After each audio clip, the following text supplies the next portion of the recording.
हाँ जी, Indian geography दसो जी की जानते हो इंडिया बारे। What do you know about India?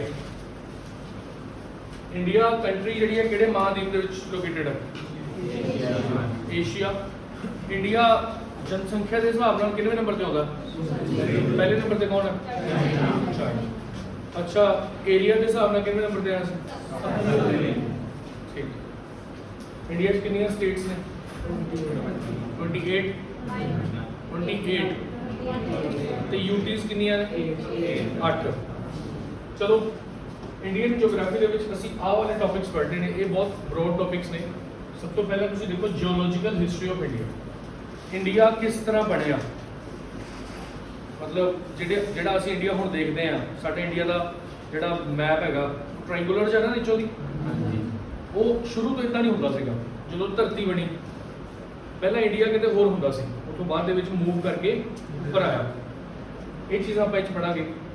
फिर फिजियोग्राफी ऑफ इंडिया। फिजियोग्राफी का मतलब साडे इंडिया दे विच किहड़े-किहड़े फिजिकल फीचर्स ने, जिद्दां माउंटेन्स ने, रिवर्स ने और रिसोर्सिस ने, कई सारे लेक्स ने, पासिस ने, बहुत सारी चीज़ें।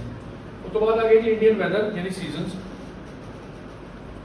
Climatic reasons of India. India को आप कई तरह के रीजनस के डिवाइड किया हुआ है जलवायु के आधार पर। जिदा जो तुम नॉर्थ ईस्ट जाओगे तो उत्थे पूरा साल तकरीबन बारिश होती रहती है। राजस्थान के हमेशा गर्मी रहती है, मतलब ज़्यादातर उत्थे गर्मी रहती है। लेह लद्दाख के सुक्की ठंड पैंदी है।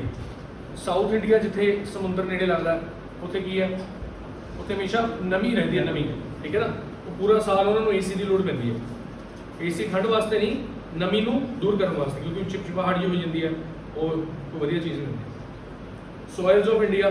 इंडिया कितने तरह की मिट्टियाँ पाई जाती हैं, तुसीं तो सारे आप मिट्टी नाल जुड़े हुए लोग, ठीक है। तो सब तो पहले जियोलॉजिकल हिस्ट्री देखो, मतलब ये अभी इंडिया जिहड़ा हैगा वो किस तरह बनया तुसीं देख सकते हो। इंडिया देख रहे हो तुहानूं इस मैप दे विच इंडिया वर्गी शेप की कोई चीज़ दिख रही है? इंडिया वर्गी शेप होवे जी दिख रहे ना। तो हुण होया कि जदों सब तो पहले अर्थ बनी, साडी धरती बनी, धरती की एज जो कोई पूछे तो तकरीबन 4.6 बिलियन साल धरती की एज कितनी है? 4.6 बिलियन साल मनी जाती है। एग्जैक्ट का किसी को नहीं पता होगा। जे आप पूरे ब्रह्मांड की गल करिए, पूरा यूनीवर्स, तो 13.8 बिलियन साल का पूरी यूनीवर्स की एज है। 13.8 1 बिलियन यानी कि 100 करोड़ होंगे, ठीक है जी। तो जी अर्थ हैगी मैं तुम्हें कितना दसिया?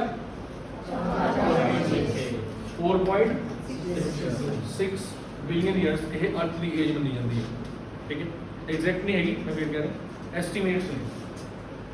हुण वो जी अपनी पूरी अर्थ की एज है, इतने 4.6 बिलियन ईयर लिखा भी है। देखो एक टाइम स्केल है, टाइम स्केल बड़े सारे अलग अलग पीरियड्स के वंडिया हुआ अपने हुण तक की अपनी हिस्ट्री को, ठीक है। जियोलॉजिकल हिस्ट्री को जिद्दां तुसीं देख सकते हो, सब तो पहला पैलियोजोइक एरा सीगा, फिर मीजोजोइक, फिर सेनोजोइक। तुसीं देखो इतने नीचे की सीगा पत्थर ने, उसके बाद कुछ जीवाणु बन गए, होली फिश बन गई, करते करते करते डायनासोर वगैरह आ गए, है ना। फिर रेप्टाइल्स आ गए, फिर इंसान आ गया।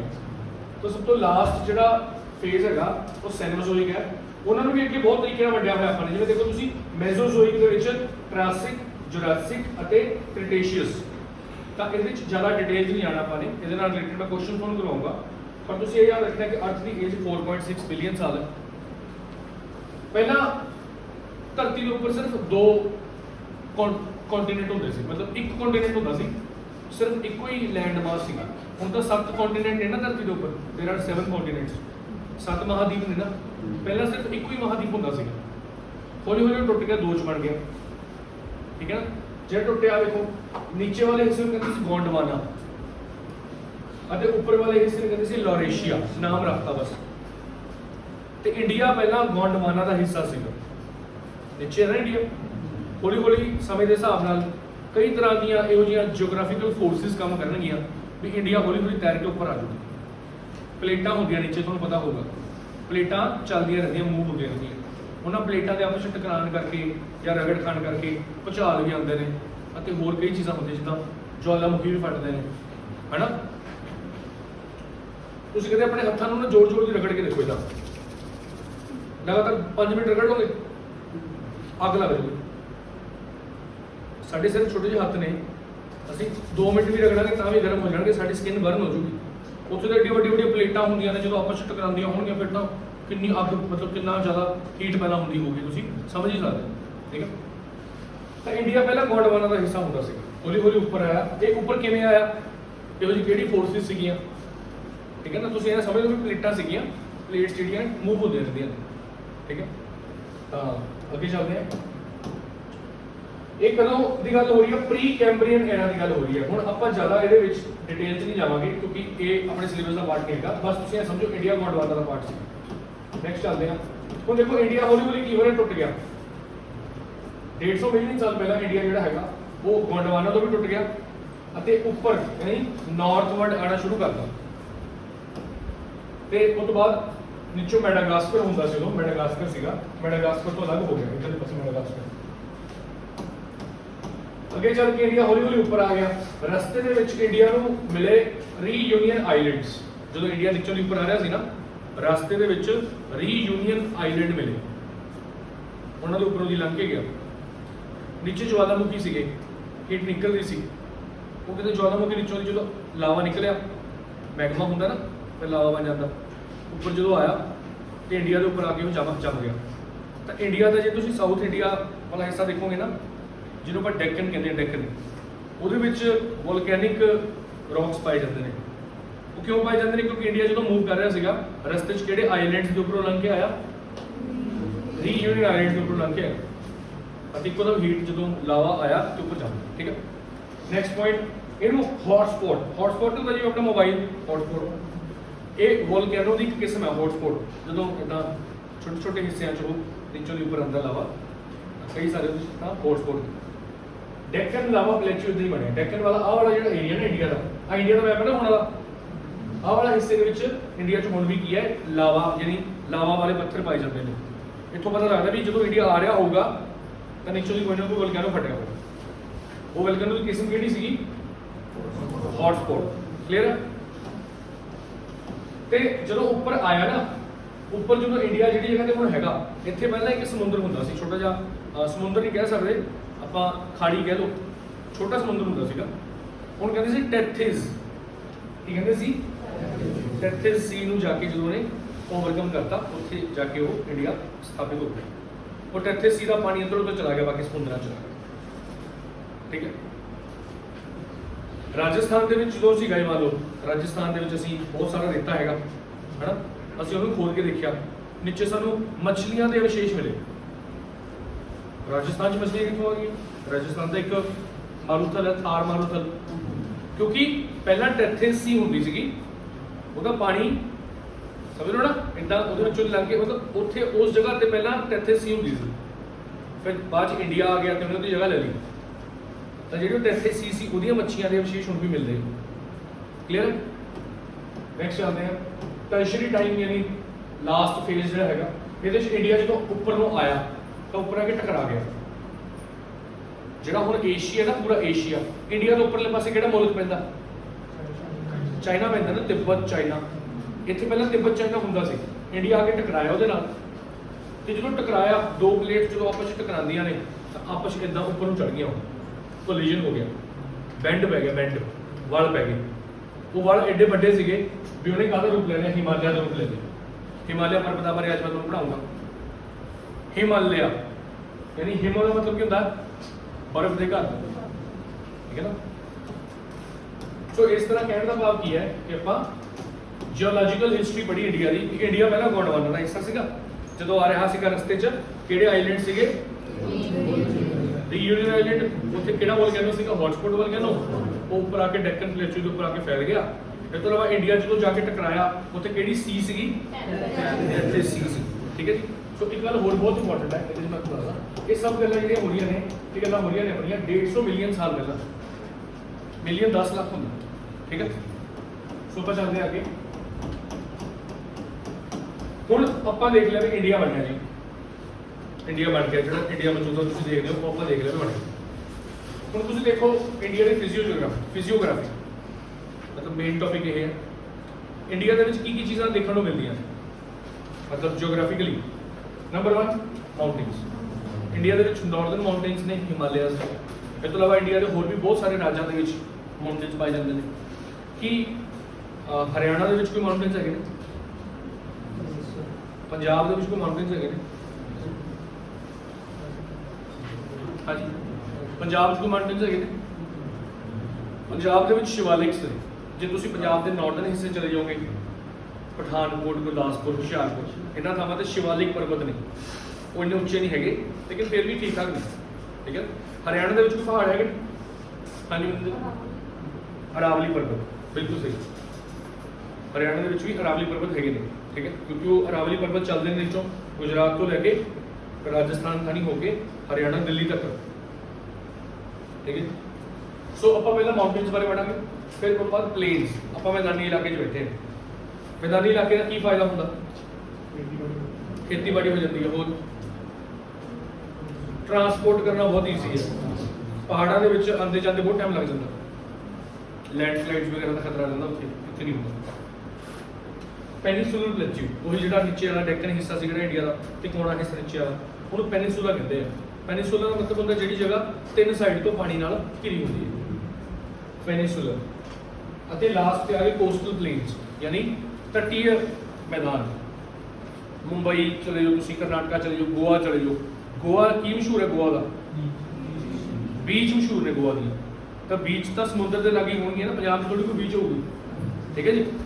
ਚਲੋ ਨੈਕਸਟ ਚੱਲਦੇ ਹਾਂ। ਸਭ ਤੋਂ ਪਹਿਲਾਂ ਆਪਾਂ ਪੜ੍ਹਦੇ ਹਾਂ ਕੁਝ ਇੰਪੋਰਟੈਂਟ ਫੈਕਟਸ, ਉਸ ਤੋਂ ਬਾਅਦ ਫਿਰ ਮੈਂ ਤੁਹਾਨੂੰ ਮਾਊਂਟੇਨ ਬਾਰੇ ਪੜਾਉਂਗਾ।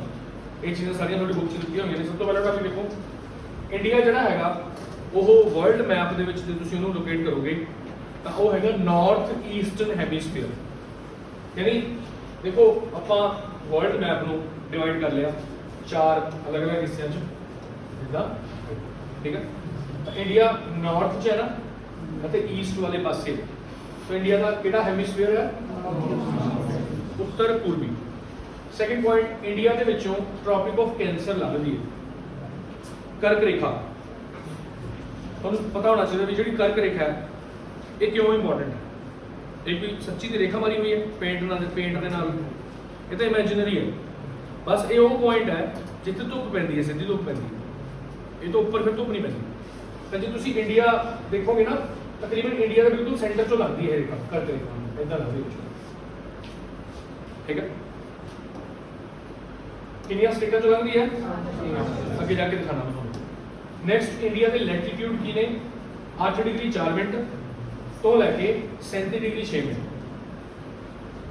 ਹੁਣ ਇਹ ਜਦੋਂ ਅਸੀਂ ਲੈਟੀਟਿਊਡਸ ਦੀ ਗੱਲ ਕਰਦੇ ਹਾਂ, ਤੁਸੀਂ ਆਹ ਮੈਪ ਦੇਖੋ, ਇਸ ਮੈਪ ਦੇ ਵਿੱਚ 2 ਤਰ੍ਹਾਂ ਦੀਆਂ ਲਾਈਨਾਂ ਨੇ।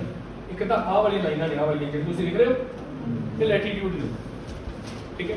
ਯਾਨੀ ਜਿਵੇਂ ਇੰਡੀਆ ਦੇ ਪਿਛਲੇ ਪਾਸੋਂ ਇੱਥੇ ਪੁਆਇੰਟ ਲਾਈਨ ਮਾਰੂੰਗਾ ਤਾਂ ਇੱਥੇ 8 ਡਿਗਰੀ 4 ਮਿੰਟ ਪੈਂਦਾ। ਹੋਰ ਉੱਪਰ ਜਾਊਂਗਾ ਇੱਥੇ 37 ਡਿਗਰੀ 6 ਮਿੰਟ, ਤਕਰੀਬਨ 30 ਡਿਗਰੀ ਦਾ ਇੰਡੀਆ ਦਾ ਹੈਗਾ ਸਾਰਾ ਸਭ। ਯਾਨੀ ਜੇ ਲੈਟੀਟਿਊਡ ਵਾਈਜ਼ ਦੇਖੀਏ, ਐਂਗਲ ਹੁੰਦਾ ਇੱਕ ਤਰ੍ਹਾਂ ਦਾ। ਉਸੇ ਤਰ੍ਹਾਂ ਇੱਕ ਹੁੰਦਾ ਲੌਂਗੀਟਿਊਡ। तो इधरों शुरू करना पड़ेगा अपन गुजरात वाले पासों, क्योंकि इतों इंडिया शुरू होना परा जाना पड़ेगा। 68 डिग्री 7 मिनट ईस्ट तो लैके 97 डिग्री 25 मिनट ईस्ट, ये भी तकरीबन उन्होंने ही पै गया, 30 ही पै गया, ठीक है ना। सो इंडिया का जिहड़ा लैटीट्यूड और लॉन्गीट्यूड का फासला हैगा वो तकरीबन 30 डिग्री का। देखो ना, माइनस कर दो, 37 तो 8 माइनस कितने कितना हो गया, वही तकरीबन कितना 29, 97 तो 68 माइनस कितने अगेन 29, तो 30 डिग्री मान लिया अपन कि इंडिया का लैटीट्यूड और लॉन्गीट्यूड का जिहड़ा एक्सटेंट हैगा, फासला हैगा वो कितनी डिग्री का 30 डिग्री का। ये वैल्यू याद रखनी होती है, आ जाती है। इंडिया का एरिया कितना है जी 32,87,263, 32,87,263 स्क्वायर किलोमीटर। ਹੁਣ ਆਪਾਂ ਜੇ ਦੂਜੇ ਤਰੀਕੇ ਨਾਲ ਲਿਖ ਦਈਏ ਮਿਲੀਅਨਸ ਦੇ ਵਿੱਚ ਤਾਂ ਇਦਾਂ ਬਣੂਗਾ। ਇਹ ਜਿਹੜਾ ਇੰਡੀਆ ਦਾ ਏਰੀਆ ਹੈਗਾ ਪੂਰੀ ਦੁਨੀਆ ਦਾ 2.4%, ਠੀਕ ਹੈ ਜੀ। ਨੈਕਸਟ ਆਪਾਂ ਚੱਲਦੇ ਹਾਂ। ਇੱਕ ਇੰਡੀਆ ਦੀ ਜਿਹੜੀ ਇੱਕ ਰੇਖਾ ਹੈਗੀ ਹੈ ਜਿਹੜੀ ਇੰਡੀਆ ਦਾ ਟਾਈਮ ਡਿਸਾਈਡ ਕਰਦੀ ਹੈ ਕਿ ਇੰਡੀਆ ਦੇ ਵਿੱਚ ਅਤੇ ਅਮਰੀਕਾ ਦੇ ਵਿੱਚ ਸੇਮ ਟਾਈਮ ਹੋਊਗਾ ਇਸ ਟਾਈਮ, ਨਹੀਂ। इंडिया का तो अमेरिका के टाइम का करीबन 11-12 घंटे का फर्क है। कैनेडा का वो तो डिपेंड करता है क्योंकि अमेरिका ते कैनेडा बहुत वड्डी कंट्रीज ने। तो तुसीं किहड़ी जगह की गल कर रहे हो? जिद्दां जे मैं टोरंटो की गल करा तकरीबन 11 घंटे का फर्क है, मतलब ओपोजिट होंदा, जो इत्थे दिन होंदा उत्थे रात होंदी है, घंटे का फर्क होंदा। ठीक है। इंडिया का जिहड़ा इंडिया की एक रेखा है जिहਨੂੰ कहते हैं स्टैंडर्ड मेरिडियन, ये इंडिया का टाइम डिसाइड करती है। ਤੁਹਾਨੂੰ ਪੁੱਛੂਗਾ ਵੀ ਇਹ ਕਿੰਨੇ ਡਿਗਰੀ ਤੇ ਹੈ, ਤੁਸੀਂ ਕਹੋਗੇ 82.5 ਡਿਗਰੀ ਤੇ। ਇੰਡੀਆ ਦਾ ਜਿਹੜਾ ਸਟੈਂਡਰਡ ਟਾਈਮ ਹੈ ਤੁਸੀਂ ਅਕਸਰ ਦੇਖਿਆ ਹੋਣਾ ਤੁਹਾਡੇ ਮੋਬਾਈਲ ਦੇ ਵਿੱਚ ਲਿਖਿਆ ਹੁੰਦਾ +5 ਘੰਟੇ 30 ਮਿੰਟ GMT। GMT ਦਾ ਮਤਲਬ ਹੁੰਦਾ ਲੰਡਨ, ਕਿਉਂਕਿ GMT ਇੱਕ ਜਗ੍ਹਾ ਹੈਗੀ ਹੈ ਗ੍ਰੀਨਵਿਚ ਲੰਡਨ ਦੇ ਵਿੱਚ, ਉੱਥੋਂ ਦੀ ਟਾਈਮ ਨਿਰਧਾਰਿਤ ਕੀਤਾ ਜਾਂਦਾ। ਕੋਈ ਨਾ ਕੋਈ ਬੇਸ ਤਾਂ ਮੰਨਣਾ ਹੀ ਹੁੰਦਾ ਨਾ, ਤਾਂ ਲੰਡਨ ਇੱਥੇ ਪੈਂਦਾ ਤਕਰੀਬਨ। ਇੱਥੋਂ ਦੀ ਅਸੀਂ 82.5 ਡਿਗਰੀ ਪੂਰਾ ਪੈਂਦੇ ਹਾਂ ਅਤੇ ਸਾਡਾ ਲੰਡਨ ਨਾਲੋਂ 5.5 ਘੰਟੇ ਜਿਹੜੇ ਨੇ ਉਹ ਪਲੱਸ ਚੱਲਦਾ। ਯਾਨੀ ਹੁਣ ਜਿੰਨਾ ਟਾਈਮ ਹੋਇਆ ਇਸ ਟਾਈਮ ਜਿੰਨਾ ਟਾਈਮ 10:30 ਮੰਨ ਲਓ ਬੰਦੇ, ਤਾਂ ਇਹ 'ਚੋਂ ਤੁਸੀਂ 5.5 ਮਾਈਨਸ ਕਰ ਦਿਓ, ਤਕਰੀਬਨ 5 ਵਜੇ ਨੇ ਇਸ ਟਾਈਮ ਲੰਡਨ ਦੇ ਵਿੱਚ।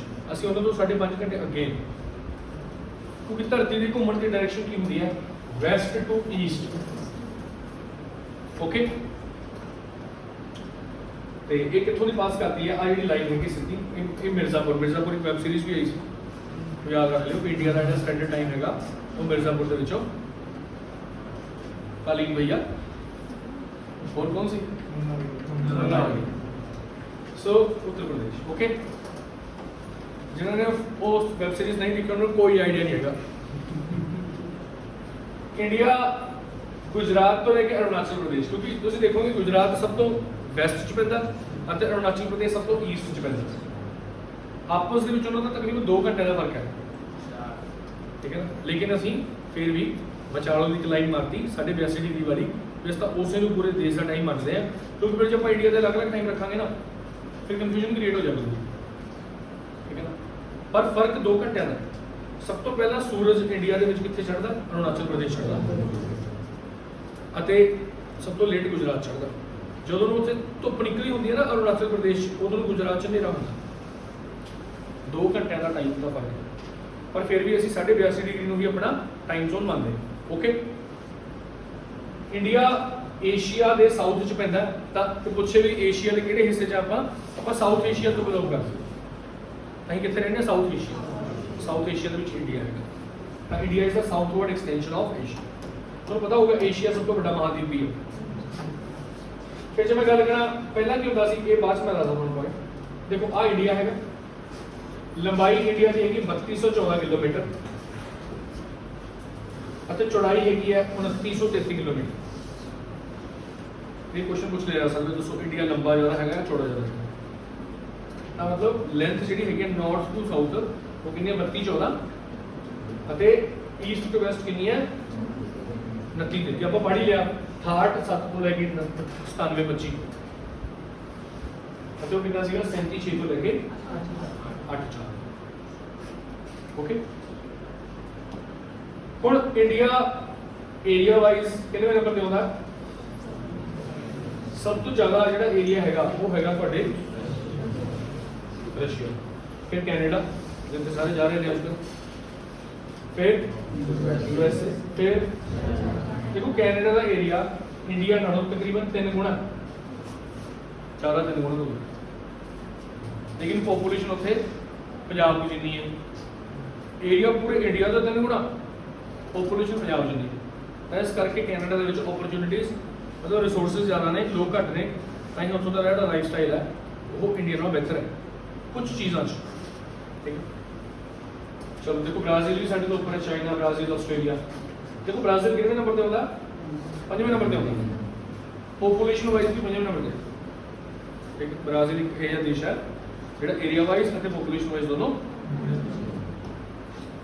ਹੁਣ ਮੈਂ ਤੁਹਾਨੂੰ ਕਹਿ ਰਿਹਾ ਸੀ ਵੀ ਇੰਡੀਆ ਦੇ ਸੈਂਟਰ ਦੇ ਵਿੱਚੋਂ ਇੱਕ ਕੈਂਸਰ ਦੀ ਰੇਖਾ ਲੱਗਦੀ ਹੈ ਜਿਹਨੂੰ ਆਪਾਂ ਕਰਕ ਰੇਖਾ ਕਹਿੰਦੇ ਹਾਂ। ਇਹ ਜਿਹੜੀ ਰੇਖਾ ਹੈਗੀ ਹੈ ਇਹ ਇੰਡੀਆ ਦੇ 8 ਸਟੇਟਾਂ 'ਚੋਂ ਲੱਗਦੀ ਹੈ। ਕਿਹੜੇ ਕਿਹੜੇ ਸਟੇਟਾਂ ਦੇਖ ਲਓ ਇੱਕ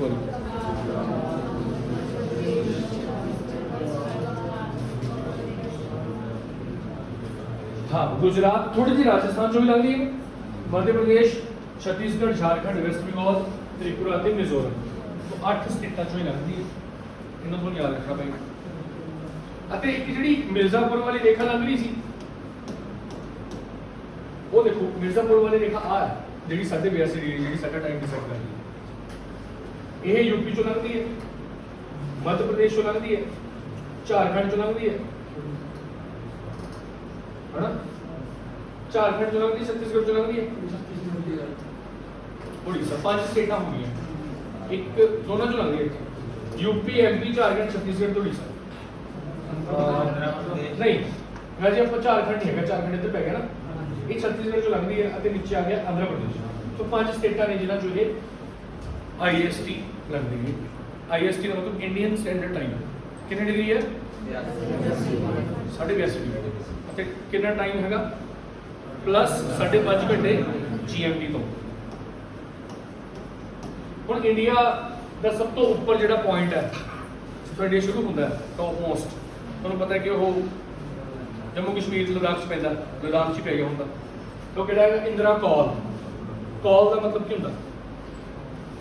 every slide will be given to you, there is no need to ਹਾਂਜੀ what is the meaning of call? ਦੇਖੋ ਜਿਵੇਂ ਗੱਲ ਕਰਾਂ ਦੋ ਪਹਾੜ ਨੇ, ਕਹਾ ਪਹਾੜ ਹੈ ਕਹਾ, ਠੀਕ ਹੈ, ਜਿਹਦੇ ਵਿੱਚ ਜਿਹੜੀ ਘਾਟੀ ਹੁੰਦੀ ਹੈ ਨਾ ਦੋ ਪਹਾੜਾਂ ਦੇ ਵਿੱਚ ਦੀ ਜਗ੍ਹਾ, ਉਹਨੂੰ ਕੌਲ ਕਹਿੰਦੇ ਨੇ। तो बाई चांस उत्थे कॉल पैंदी है, ठीक है। पिछे आ जो लास्ट ते पॉइंट किहड़ा इंदिरा पॉइंट। इंदिरा पॉइंट जिहड़ा हैगा ये बेसिकली अंडेमान निकोबार दे लास्ट ते पैंदा, बिल्कुल लास्ट ते इंडिया खत्म होंदा। जे इंडिया का मेनलैंड देखोगे तो इत्थे कन्याकुमारी है। अच्छा वैस्ट चले जाओ, गोवार मोटा, गोवार मोटा, मोटा भाई कित्थे कहंदे ने गुजरात। अते ईस्ट हैगा किबीथू, किबीथू अरुणाचल प्रदेश। सो दोनों इंडिया के एक्सट्रीम पॉइंट्स पता लगे। टॉप मोस्ट केड़ा, साउथर्न मोस्ट केड़ा, वेस्टर्न मोस्ट केड़ा, ईस्टर्न मोस्ट केड़ा। हम कुछ क्वेश्चंस करते हैं आप। देखो फर्स्ट क्वेश्चन की कहता,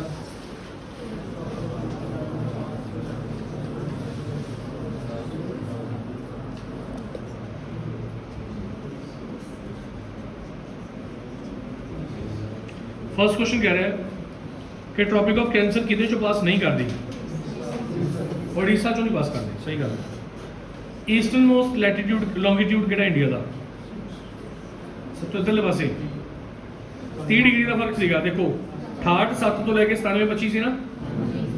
अच्छा नीचे आ जाओ, उत्तराखंड, उत्तर प्रदेश, बिहार, बंगाल, वेस्ट बंगाल, सिक्किम, इन्हों का बॉर्डर किधर नाल है कोई idea?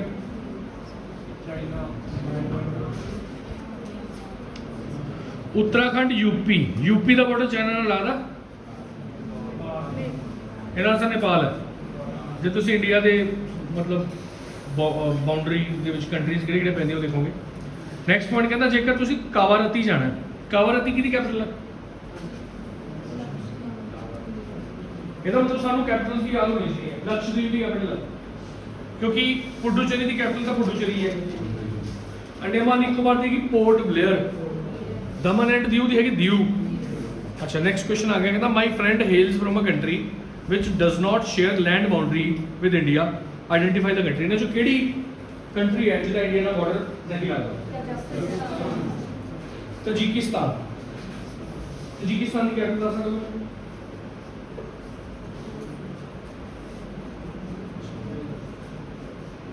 No idea. Dushanbe. Yes you are right. Next जी ਹੁਣ ਇੰਡੀਆ ਦੇ ਆਪਾਂ ਮਾਊਂਟੇਨਸ ਬਾਰੇ ਪੜ੍ਹ ਰਹੇ ਹਾਂ, ਠੀਕ ਹੈ, ਕਿਉਂਕਿ ਸਭ ਤੋਂ ਪਹਿਲਾਂ ਮਾਊਂਟੇਨਸ ਬਾਰੇ ਪੜ੍ਹਨਾ ਸੀ, ਫਿਰ ਪਲੇਨਸ ਬਾਰੇ ਪੜ੍ਹਨਾ ਸੀ। ਸੋ ਇਹ ਠੀਕ ਹੁੰਦਾ।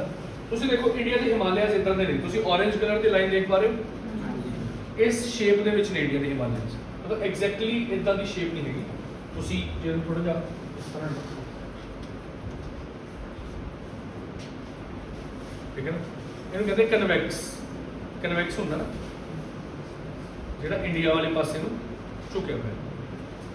अच्छा उपरले पासे 3 लाइना मारिया हुई हैं, उन्होंने लिखा हुआ है ट्रांस हिमालयस। ट्रांस का मतलब होता है बाहरला या उतला। हिमालयस तो ऊपर कुछ अलग तो पहाड़ ने, रेंजेस ने, जिन्होंने ट्रांस हिमालयस कहते हैं। अगले पासे पूर्व वाले पासे किहड़ियां रेंजिस ने, पूर्वांचल दी पहाड़ियां ने कुछ। तो मोटे मोटे तौर पर असीं इस तरह डिवाइड किया है इंडिया के पहाड़ों। चलिए अगे, सब तो पहला हिमालयस। हिमालयस मैं देखा भी कितों शुरू होंगे ने कितने तक जाते हैं। कई शुरू होंगे ने नागा पर्वत। नागा पर्वत हैगा आ पॉइंट जिहड़ा इस टाइम पाकिस्तान दे विच, अते कितने तक जाते हैं, नामचा बारवा। आ पॉइंट है नामचा बारवा। अरुणाचल प्रदेश क्योंकि उन्होंने कल्चर थोड़ा डिफरेंट है, ठीक है ना, चाइना के नाल उन्हों की प्रोक्सीमिटी ज़्यादा है, इस करके उन्होंने कल्चर थोड़ा जा उन्होंने कल्चर तो चाइनीज़ कल्चर क्योंकि बुद्धिज्म है उत्थे सारा, तो कितने ना कितने सिमिलरिटीज हैगियां ने कुछ। अच्छा, ट्रांस हिमालयस के ऊपर किहड़ी आ गई तीन, देखो काराकोरम, लद्दाख ते जस्कर। तुसीं लद्दाख का नाम तो सुनिया होना, काराकोरम ते जस्कर का नाम नहीं सुनिया होना ज़्यादा। पूर्वांचल के बहुत सारिया पहाड़ियां ने, इन्हां बारे अगे जाके हम पढ़ते हैं। तो देखो मैं तो दस ही दिता, पॉइंट ऑलरेडी क्लीयर हो गया। हुण की सीगा जदों इंडिया नीचे तो ऊपर आ रहा सी ना, तो रस्ते दे विच कुछ आइलैंड सीगे जिन्हों द्रास आइलैंड कहते हैं। तुसीं कारगिल का नाम सुने, 1999 दे विच साडी कारगिल की लड़ाई हुई सी पाकिस्तान नाल, है ना। उन्होंने साडी कारगिल दी कुछ पहाड़ियां तो कोई कब्जा कर लिया सी, बाद असीं उन्होंने छुड़वाया सी। बड़ी टफ लड़ाई सी क्योंकि वो लोग ऊपर बैठे सी, नीचे वो उपरों की खड़ के विजिबिलिटी ज़्यादा सी, उन्होंने हथियार ज़्यादा, मतलब हथियार तो साढ़े को भी सी पर नीचों के ऊपर अटैक करना मुश्किल होंदा। वो तो पूरा उत्थों की पॉइंट करके मत्थे ते गोली मारते सी, इन्ना डेंजरस सिनारियो सीगा। तुसीं देखो इंडिया जो जा रहा सीगा तो रस्ते दे विच कुछ आइलैंड सीगे जिहड़े अगे जाके हुण बाद च तां इह इंडिया दे नाल मिक्स होकर ऊपर चला गया। इहनूं की कहते हैं, द्रास आइलैंड्स। तो उत्थे स्पीति हैगा, स्पीति की जगह है हिमाचल दे विच, लाहौल स्पीति डिस्ट्रिक्ट भी है उत्थे, ठीक है। सो इस तरह इंडिया आया तो हिमालयस बन गया, कहने का मतलब ये, ठीक है। काराकोरम रेंज के भी आ चीज़ देखी गई है कि वोल्केनिक ओरिजिन पाया गया उत्थे। तो इस तरह हिमालयस आए तो आ शेप है, आ सैटेलाइट इमेज है हिमालयस की। एक कन्वेक्स शेप है, bends towards India, bends towards south. South वाले पासे बेंड में ना। फिर शिवालिक की ने, हिमालयस दी जड़ियां जड़ा ने, पैर ने उन्होंने, जिथे हिमालयस खत्म होंदे ने नीचे मैदाना तो पहला, वो शिवालिक ने, इदां दे हुंदे शिवालिक्स। कई सारी नदियां जिहड़ियां हिमालयस तो चल के आउंदियां ने, वो शिवालिक्स दे विचों लंघ के आउंदियां ने, अते उत्थे मिट्टी वगैरह नाल लैंदे ने, क्योंकि जिहड़े पहाड़ ने हिमालय पर्वत ने उहदे विच बहुत सारे पत्थर ने, है ना, रॉक्स ने। नदियां जो नदियां चलदियां ने तो रॉक्स को तोड़ तोड़ के लियाते रहते हैं नीचे, इतने मिलते हैं।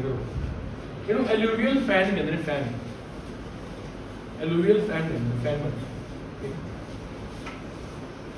तो इंडिया की जी प्लेट है ना जी उपर को आई सी, मैं तो तुहानूं इंडिया के हिसाब नाल दस्सिया, असल जो बहुत वड्डी प्लेट है। इंडिया की प्लेट आस्ट्रेलिया तक जाती है, इंडिया तो आस्ट्रेलिया प्लेट एक ही प्लेट नहीं पहुंच सकती। अपन तो इंडिया बारे पढ़ेंगे, तो आस्ट्रेलिया बारे पढ़ के की करना, पढ़ांगे वो बारे भी फिजिकल ज्योग्राफी, पर इतने नहीं। हिमालय हजे भी की कर रहे हैं, राइज कर रहे हैं। हर साल कुछ सेंटीमीटर हिमालय से जी हाइट बढ़ जाती है, क्योंकि जी प्लेट आई सी ना नीचों की, वो हुण भी टकरा रही है, अंदर जा रही है, तो ये फोल्ड हो ज़्यादा वधिया अंदर, और ये बहुत स्लो प्रोसेस है, ठीक है। तकरीबन 2 सेंटीमीटर कहा जाता कि वो बढ़ते हैं एक साल च। हुण आपां हिमालय की गल करते हैं जिहड़े आपां पढ़ रहे थे पहले। तो जो इंडिया आया ना नीचों की आया, इंडिया जो नीचों की आया, पहला आ वाला हिस्सा बचे, वैसट वाला हिस्सा ऊपर आके बचे, फिर ईस्ट वाला बचे तो वैसट वाला इदा फैल, समझ देखो इदा है, इदा आके बचा, फिर इदा बचा, आ फैल गया। तो इस तरह की है बई आ जो हम अपना कब्जा नहीं होता, कब्जा हिंज, उन्हें हिंज का काम किया। यानी जो तुम इंडिया के हिमालयस में देखोगे तो वो वैसट वाले पासे ज़्यादा चौड़े ने, ईस्ट वाले पासे इन्ने चौड़े नहीं है। जिहदा कारण मैं तुहानूं दस चुके हैं कि पहला इंडिया का किहड़ा हिस्सा वजया आगे, वैसट, फिर ईस्ट वजया तो वैसट वाला नीचे चला गया, तो इनको फैल गए, समझ। ਤਾਂ ਹਿਮਾਲਿਆਸ ਨੂੰ ਪੜ੍ਹਨ ਵਾਸਤੇ ਅਸੀਂ ਉਹਨੂੰ ਤਿੰਨ ਕੈਟੇਗਰੀ ਡਿਵਾਈਡ ਕਰਦੇ ਹਾਂ। ਸਭ ਤੋਂ ਪਹਿਲਾ ਹੈਗਾ ਗ੍ਰੇਟ ਹਿਮਾਲਿਆਸ, ਇਹਨੂੰ ਹਿਮਾਦਰੀ ਵੀ ਕਹਿੰਦੇ। ਸੈਕਿੰਡ ਹੈਗਾ ਮਿਡਲ ਹਿਮਾਲਿਆਸ ਜਾਂ ਲੈਸਰ ਹਿਮਾਲਿਆਸ, ਇਹਨੂੰ ਕੀ ਕਹਿੰਦੇ ਹਿਮਾਚਲ। ਅਤੇ ਆਊਟਰ ਹਿਮਾਲਿਆਸ ਜਾਂ ਲੋਅਰ ਹਿਮਾਲਿਆਸ, ਇਹਨੂੰ ਕੀ ਕਹਿੰਦੇ ਆ ਸ਼ਿਵਾਲਿਕ। ਨਾਮ ਤੋਂ ਹੀ ਕਲੀਅਰ ਹੈ, ਗ੍ਰੇਟ ਦਾ ਮਤਲਬ ਵੱਡੇ ਹਾਈਟ ਬੜੇ ਬੜੇ ਪਹਾੜ ਹੋਣਗੇ। ਹਿਮਾਚਲ ਦਾ ਮਤਲਬ ਹੁੰਦਾ ਹੈ ਹਿਮ ਦਾ ਆਂਚਲ, ਸੈਂਟਰ ਵਾਲਾ ਪਾਰਟ। ਅਤੇ ਸ਼ਿਵਾਲਿਕ ਮੈਂ ਤੁਹਾਨੂੰ ਦੱਸਿਆ ਸਭ ਤੋਂ ਲਾਸਟ ਵਾਲਾ ਨੀਚੇ ਵਾਲਾ। ਗ੍ਰੇਟ ਹਿਮਾਲਿਆਸ ਦੀ ਤੁਸੀਂ ਦੇਖੋ ਸਾਹਮਣੇ ਇਦਾਂ ਦੇ ਪਰਬਤ ਨੇ, ਹਾਈਐਸਟ ਤੇ ਮੋਸਟ ਕੰਟੀਨਿਊਅਸ ਰੇਂਜ ਨੇ। ਹਾਈਐਸਟ ਸਭ ਤੋਂ ਉੱਚੇ ਅਤੇ ਲਗਾਤਾਰ ਕੰਟੀਨਿਊਅਸ, ਟੁੱਟੇ ਭੱਜੇ ਨਹੀਂ ਹੈਗੇ, ਸਿੱਧੀਆਂ ਰੇਂਜਸ ਨੇ, ਲੰਬੀਆਂ ਤੋਂ ਲੰਬੀਆਂ। ਰੇਂਜ ਕੀ ਹੁੰਦੀ ਹੈ? ਕਈ ਸਾਰੇ ਪਹਾੜਾਂ ਨੂੰ ਮਿਲਾ ਕੇ ਇੱਕ ਰੇਂਜ ਬਣਦੀ ਹੈ। ਇੱਥੇ ਕਿਹੜੇ ਤਰ੍ਹਾਂ ਦਾ ਰੌਕ ਪਾਇਆ ਜਾਂਦਾ? ਕ੍ਰਿਸਟਲਾਈਨ ਰੌਕਸ, ਯਾਨੀ ਪ੍ਰੋਪਰ ਕ੍ਰਿਸਟਲ ਆ। ਤੁਸੀਂ ਉਹਨੂੰ ਤੋੜੋਗੇ ਤਾਂ ਐਵੇਂ ਟੁੱਟ ਜੂਗਾ, ਪ੍ਰੋਪਰ ਭੁਰੂਗਾ ਨਹੀਂ, ਟੁੱਟ ਜੂਗਾ। ਕ੍ਰਿਸਟਲ ਨਹੀਂ ਹੁੰਦਾ ਜਿੱਦਾਂ ਕਾਂਚਾ ਹੁੰਦਾ, ਜਿੱਦਾਂ ਲੱਗਦਾ। ਮਾਊਂਟ ਐਵਰੈਸਟ ਨੇਪਾਲ ਚ, ਦੁਨੀਆ ਦੀ ਸਭ ਤੋਂ ਉੱਚੀ ਚੋਟੀ, 8,848 ਮੀਟਰ। ਟੈਂਜ਼ਿੰਗ ਨੋਰਗੇ ਅਤੇ ਐਡਵਰਡ ਹਿਲਰੀ, ਇਹ ਦੋ ਜਿਹੜੇ ਸੀਗੇ ਜਿਨ੍ਹਾਂ ਨੇ ਸਭ ਤੋਂ ਪਹਿਲਾਂ ਇਹਨੂੰ ਫਤਿਹ ਕੀਤਾ ਸੀ। ਕੰਚਨਜੰਗਾ ਕਿੱਥੇ? ਸਿੱਕਿਮ ਚ, ਇੰਡੀਆ ਦੀ ਸਭ ਤੋਂ ਉੱਚੀ ਚੋਟੀ ਇਹੀ ਹੈ। ਮਕਾਲੂ, ਧੌਲਾਗਿਰੀ, ਮਨਸਾਲੂ ਅਤੇ ਅੰਨਾਪੂਰਨਾ, ਆਹ ਜਿਹੜੇ ਪਹਾੜ ਨੇ ਇਹ ਨੇਪਾਲ ਚ ਪੈਂਦੇ ਨੇ। ਤਾਂ ਤੁਸੀਂ ਜੇਕਰ ਗ੍ਰੇਟ ਹਿਮਾਲਿਆਸ ਦੀ ਗੱਲ ਕਰੋਗੇ, ਮੇਨਲੀ ਤੁਹਾਨੂੰ ਇਹਦੇ ਪਹਾੜ ਨੇਪਾਲ ਚ ਮਿਲਣਗੇ, ਇਹ ਨੇਪਾਲ ਦੇ ਆਲੇ-ਦੁਆਲੇ, ਕਿਉਂਕਿ ਸਭ ਤੋਂ ਉੱਪਰਲਾ ਪੁਆਇੰਟ ਹੈ, ਸਭ ਤੋਂ ਉੱਪਰਲਾ ਪੁਆਇੰਟ। ਨੰਦਾ ਦੇਵੀ ਉੱਤਰਾਖੰਡ ਚ ਪੈਂਦਾ। ਇੰਡੀਆ ਦੀ ਸਭ ਤੋਂ ਉੱਚੀ ਚੋਟੀ ਕਿਹੜੀ ਹੈ? ਕੰਚਨਜੰਗਾ। ਦੂਜੇ ਨੰਬਰ ਤੇ ਕਿਹੜੀ ਹੈ? ਉੱਤਰਾਖੰਡ ਤੇ ਨੇਪਾਲ ਦੇ ਨਾਲ ਬਾਉਂਡਰੀ ਲੱਗਦੀ ਹੈ। ਕਾਮੇਟ ਅਤੇ ਗੁਰਲਾ ਮੰਧਾਤਾ, ਇਹ ਵੀ ਸਾਰੀਆਂ ਨੇਪਾਲ ਦੇ ਵਿੱਚ ਹੀ ਪੈਂਦੀਆਂ ਨੇ। ਕਹਿਣ ਦਾ ਮਤਲਬ ਆਹ ਕੁਝ ਇੰਪੋਰਟੈਂਟ ਪਹਾੜ ਨੇ ਕਾਹਦੇ? ਗ੍ਰੇਟ ਹਿਮਾਲਿਆਸ, ਹਿਮਾਲਿਆਸ ਦੀ ਗ੍ਰੇਟ ਹਿਮਾਲਿਆਸ ਪਾਰਟਿਕੂਲਰ। ਹੁਣ ਆ ਗਏ ਮਿਡਲ ਹਿਮਾਲਿਆ, ਨੀਚੇ ਆ ਗਏ। ਇੱਥੇ ਕਿਹੜੇ ਕਿਹੜੇ ਪਹਾੜ ਮਿਲਣਗੇ ਤੁਹਾਨੂੰ? ਪੀਰ ਪੰਜਾਬ, ਧੌਲਾਧਾਰ, ਨਾਗ ਟਿੱਬਾ, ਮਸੂਰੀ, ਕੁਮਾਊਂ, ਮਹਾਭਾਰਤ, ਨੇਪਾਲ। ਹੁਣ ਤੁਸੀਂ ਦੇਖ ਸਕਦੇ ਹੋ ਪੀਰ ਪੰਜਾਬ ਕਿੱਥੇ ਪੈ ਰਿਹਾ? ਜੰਮੂ ਕਸ਼ਮੀਰ ਚ ਪੈ ਰਿਹਾ। ਧੌਲਾਧਾਰ ਕਿੱਥੇ ਪੈ ਰਿਹਾ? ਵੀ ਜੰਮੂ ਕਸ਼ਮੀਰ ਚ ਪੈ ਰਿਹਾ। ਨਾਗ ਟਿੱਬਾ ਤੀਜੇ ਨੰਬਰ ਤੇ ਆ ਗਏ, ਨੀਚੇ ਆਏ ਉੱਤਰਾਖੰਡ ਆ ਗਏ, ਹਿਮਾਚਲ ਆ ਗਏ। ਮਸੂਰੀ, ਮਸੂਰੀ ਤਾਂ ਹੈਗੀ ਉੱਤਰਾਖੰਡ ਚ। ਮਸੂਰੀ ਬਹੁਤ ਫੇਮਸ ਹਿਲ ਸਟੇਸ਼ਨ ਹੈ ਨਾ ਬਈ। ਆਈਏਐਸ ਦੀ ਟ੍ਰੇਨਿੰਗ ਜਿੱਥੇ ਹੁੰਦੀ ਹੈ ਉਹ ਮਸੂਰੀ ਹੈ। Lal Bahadur Shastri national academy for administration, ਉਹਦਾ ਨਾਮ ਹੈਗਾ ਲਵਸਨਾ। ਉੱਥੇ ਮਸੂਰੀ ਦੇ ਵਿੱਚ ਉਹਦੀ ਟ੍ਰੇਨਿੰਗ ਹੁੰਦੀ ਹੈ ਆਈਏਐਸ ਆਫਿਸਰਸ ਤੇ ਬਾਕੀ ਜਿੰਨੇ ਵੀ ਗਰੁੱਪ ਏ ਆਫਿਸਰ ਹੁੰਦੇ ਨੇ। ਕੁਮਾਊਂ। ਹੁਣ ਜੇ ਤੁਸੀਂ ਉੱਤਰਾਖੰਡ ਦੀ ਗੱਲ ਕਰੋ, ਉੱਤਰਾਖੰਡ ਇੱਕ ਸਟੇਟ ਹੈ ਨਾ, ਉੱਤਰਾਖੰਡ ਦੇ ਦੋ ਰੀਜਨ ਨੇ।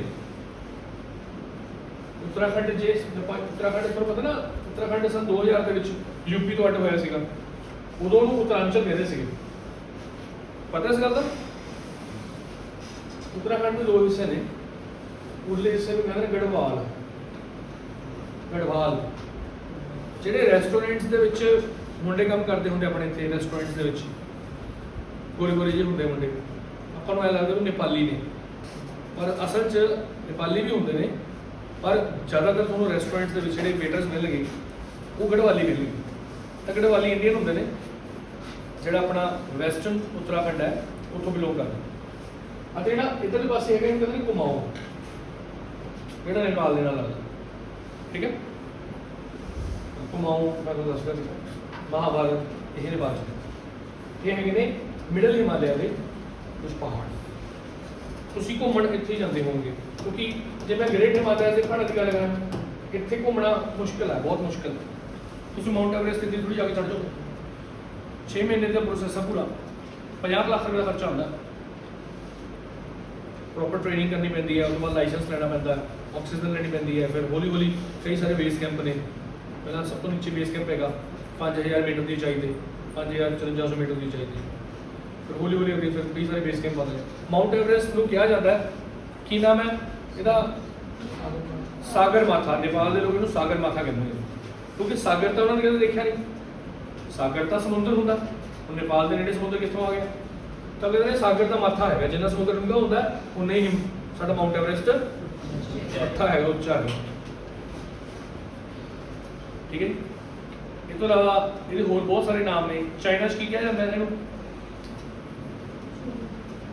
ਚੋਮੋਲੰਗਮਾ, ਠੀਕ ਹੈ ਜੀ। ਸੋ ਬੜੇ ਸਾਰੇ ਨਾਮ ਨੇ ਇਹਦੇ ਰੀਜਨਲ ਨਾਮ ਨੇ। ਕਾਫੀ ਪੂਜਾ ਕਰਦੇ नेपाल ਦੇ ਲੋਕ, ਕਿਉਂਕਿ ਵੈਸੇ ਵੀ नेपाल ਦੀ ਇਕਨੋਮੀ ਇਹਦੇ ਲਈ नेपाल ਬਹੁਤ ਮਸ਼ਹੂਰ ਹੈ ਆਪਣੇ ਟੂਰਿਜ਼ਮ ਦੇ ਲਈ। ਸ਼ਿਵਾਲਿਕ ਦੇ ਵਿੱਚ ਇਦਾਂ ਦੇ ਪਹਾੜ ਮਿਲਣਗੇ ਤੁਹਾਨੂੰ, ਇਹ ਤਾਂ ਆਪਣੇ ਇੱਥੇ ਚੰਡੀਗੜ੍ਹ ਤੋਂ ਸ਼ੁਰੂ ਹੋ ਜਾਂਦੇ ਨੇ, ਚੰਡੀਗੜ੍ਹ ਰੋਪੜ ਸਭ ਸ਼ਿਵਾਲਿਕ ਦੇ ਪਹਾੜ ਨੇ। ਇਹਦੇ ਵਿੱਚ ਤੁਹਾਨੂੰ ਕੀ ਮਿਲੂਗਾ? ਫੁੱਟ ਹਿਲਸ ਨੇ, ਹਿਮਾਲਿਆ ਦੇ ਪੈਰ ਨੇ। ਫਲੂਵੀਅਲ ਦਾ ਮਤਲਬ ਮਿੱਟੀ ਆ ਕੇ ਫੈਲ ਜਾਂਦੀ ਹੈ, ਠੀਕ ਹੈ। ਕੋਰਸ ਦਾ ਮਤਲਬ ਮੋٹے ਮੋٹے ਪੱਥਰ ਮਿਲਦੇ ਨੇ ਦੇਖਣ ਨੂੰ ਇੱਥੇ, ਜੋ ਕਿ ਹਿਮਾਲਿਆ ਦੀਆਂ ਜਿਹੜੀਆਂ ਨਦੀਆਂ ਨੇ ਉਹ ਬੜੇ ਨਾਲ ਪੱਥਰ ਵਗੈਰਾ ਲੈ ਕੇ ਆਉਂਦੀਆਂ ਨੇ, ਮਿੱਟੀ ਵਗੈਰਾ ਲੈ ਕੇ ਆਉਂਦੀਆਂ ਨੇ, ਸਿਲਟ ਉਹ ਇੱਥੇ ਆ ਕੇ ਵਿਛਾ ਦਿੰਦੀਆਂ ਨੇ। ਹੁਣ ਜੇ ਮੈਂ ਗੱਲ ਕਰਾਂ, ਇੱਕ ਰਿਵਰ ਹੈਗੀ ਗੰਡਕ। ਗੰਡਕ ਰਿਵਰ ਯੂਪੀ ਤੇ ਬਿਹਾਰ ਚੋਂ ਲੰਘਦੀ ਹੈ। ਉਹ ਤੋਂ ਪਹਿਲਾਂ ਤੁਹਾਨੂੰ ਉਰਲੇ ਪਾਸੇ ਨੂੰ ਮਿਲਣਗੇ ਸਾਰੇ ਸ਼ਿਵਾਲਿਕ। ਉਸ ਤੋਂ ਬਾਅਦ ਸ਼ਿਵਾਲਿਕ ਖਤਮ ਹੋ ਜਾਂਦੇ ਨੇ, ਕਿਉਂਕਿ ਮੈਂ ਤੁਹਾਨੂੰ ਦੱਸਿਆ ਹਿਮਾਲਿਆ ਦੀ ਚੌੜਾਈ ਜ਼ਿਆਦਾ ਕਿੱਥੇ ਹੈ? ਵੈਸਟ ਵਾਲੇ ਪਾਸੇ। ਉੱਧਰ ਤਾਂ ਵੈਸੇ ਹੀ ਘੱਟ ਹੈ, ਇਸ ਕਰਕੇ ਉੱਥੇ ਤਾਂ ਸਿਰਫ ਤੁਹਾਨੂੰ ਉੱਚੇ ਉੱਚੇ ਪਹਾੜੀ ਮਿਲਣਗੇ। ਆਪਣੇ ਇੱਥੋਂ ਜੇ ਤੁਸੀਂ ਜਾਓਗੇ ਹਿਮਾਲਿਆਜ਼ ਵੱਲ, ਪਹਿਲਾਂ ਹੌਲੀ ਹੌਲੀ ਸ਼ਿਵਾਲਿਕ ਆਉਣਗੇ, ਫਿਰ ਹਿਮਾਚਲ ਉੱਚੇ ਉੱਚੇ ਪਹਾੜ ਆਉਣਗੇ, ਫਿਰ ਹੋਰ ਉੱਚੇ ਪਹਾੜ। ਪਰ ਉੱਥੇ ਕੀ ਹੈ, ਜੇ ਤੁਸੀਂ ਜਾਓਗੇ ਸਿੱਧੇ ਉੱਚੇ ਪਹਾੜ ਨੇ, ਤਾਂ ਮੈਂ ਗੱਲ ਕਰਾਂ ਸਿੱਕਿਮ ਦੀ ਜਾਂ ਇਹਨਾਂ ਸਟੇਟਾਂ ਦੀ, ਉੱਥੇ ਸ਼ਿਵਾਲਿਕ ਨਹੀਂ ਹੈਗੇ। ਹੁਣ ਤੁਸੀਂ ਹਿਮਾਲਿਆ ਦੀ ਇੱਕ ਗੱਲ ਗੌਰ ਕਰਿਓ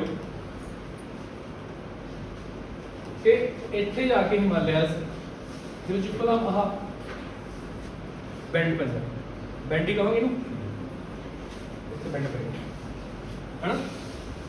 ਇੱਦਾਂ ਦੇ ਬੈਂਡ ਨੂੰ ਕੀ ਕਹਿੰਦੇ ਨੇ? ਸਿੰਟੈਕਸ਼ੀਅਲ ਬੈਂਡ। ਇੱਦਾਂ ਦੇ ਬੈਂਡ ਨੂੰ ਕੀ ਕਹਿੰਦੇ ਨੇ? ਸਿੰਟੈਕਸ਼ੀਅਲ ਬੈਂਡ ਕਹਿੰਦੇ ਨੇ। ਬਾਕੀ ਮੈਂ ਤੁਹਾਨੂੰ ਦੱਸ ਚੁੱਕਿਆ ਜੋ ਇੱਥੇ ਲਿਖਿਆ ਹੋਇਆ। ਉਧਰਲੇ ਪਾਸੇ ਇਹ ਅਰਾਵਲੀ ਤੱਕ ਜਾਂਦੇ ਨੇ, ਅਰਾਵਲੀ ਪਰਬਤ ਨੇ ਇੱਥੇ, ਇੱਥੇ ਅਰਾਵਲੀ ਪਰਬਤ ਨੇ, ਤੇ ਪਰਲੇ ਪਾਸੇ ਉਹ ਅਸਾਮ ਹਿਲਸ ਤੱਕ ਜਾਂਦੇ ਨੇ। ਇਹ ਜਿਹੜੇ ਬੈਂਡ ਨੇ ਇਹਨੂੰ ਕੀ ਕਹਿੰਦੇ ਨੇ?